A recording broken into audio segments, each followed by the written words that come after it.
Yo, what's up? It's Olaf Kuluto at nagbabalik lutoan na naman tayo mga classmate.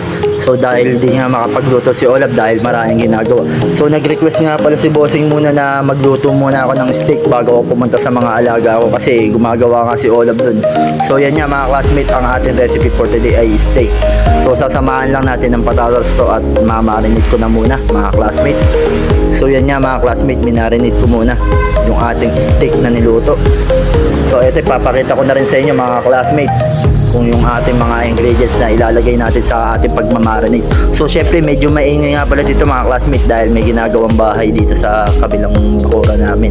So ito nga mga classmates, at hinanda na natin yung mga ingredients na ilalagay natin para sa ating mamarinate natin na karne.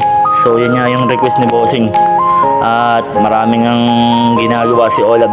So siningit na lang muna natin yung pagluluto natin syempre dahil kasama natin sa parte ng buhay yan. So yan nga mga classmate, at minarinate na natin. At shoutout nga rin pala sa mga suporta ni Olaf Kaluto dyan, mga naka-subscribe kay Olaf Kaluto, maraming salamat sa inyo. So yan na mga classmate. At sa mga nagnais na nagpapa-shoutout nga pala, shoutout nga pala kay Boss Tupe na nagpainom nga pala kagabi sa kanyang venue. At shoutout nga rin pala kay Joey Francisco na nagpunta ng Maynila at sumunod sa akin dahil niya nalaman niya na nagpunta ako ng Maynila, sumunod na rin sa Maynila. Talaga si Yorme, iba ka talaga. So yan nga, at sa team classmate, shoutout sa inyo. At sa mga magbe-birthday nitong palapit na undas, so shoutout sa inyo lahat. Kilala nyo naman kung sino na kayo, mga magbe-birthday dyan, magse-celebrate. So yan na mga classmate, at mag-uumpisa na tayo. At nagpadingas na tayo at ilalagay na natin yung minarinate natin na steak. So siningit na nga lang natin to mga classmate ng pagluluto. Syempre yan yung parte ni Olaf Kaluto, yung pagluluto talaga. At shoutout din nga pala kay Norman Ponsalan. Boss, baka naman. So ayan na nga yung recipe natin ngayon. So palalambutan lang muna natin to. At mamaya yung mga nilagay natin sasangkutsa na rin natin to. At shoutout din nga pala sa pinsan kong si James Telan Vlogger. Supportahan niyo kanyang page. At lumalago na yung kanyang page. Ayan mga classmate. So yan.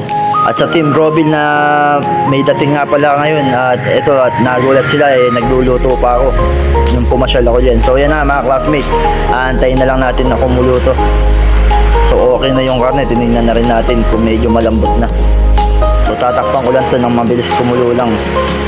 So pagkukulo na ito, ilalagay na natin yung ating patatas na kumbaga meron lang tayong purpose lang dyan.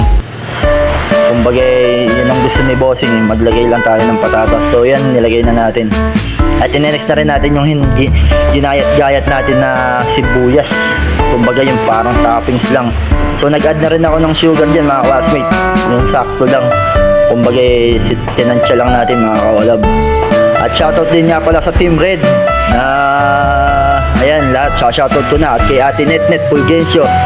At kay Ate Mina na may sakit daw. So ate, pagaling ka. At kay Ate Meli Villalon, shoutout sa inyo. At sa Team Classmate, shoutout sa inyo. Salamat sa pagsuporta. Sana kung may natutunan ka sa pagluluto natin today, please pakisubscribe na lang si Olaf Kaluto. Maraming salamat. So thank you for watching mga ka-Olaf Kaluto. Maraming salamat. Thanks for watching and subscribe. Bye bye.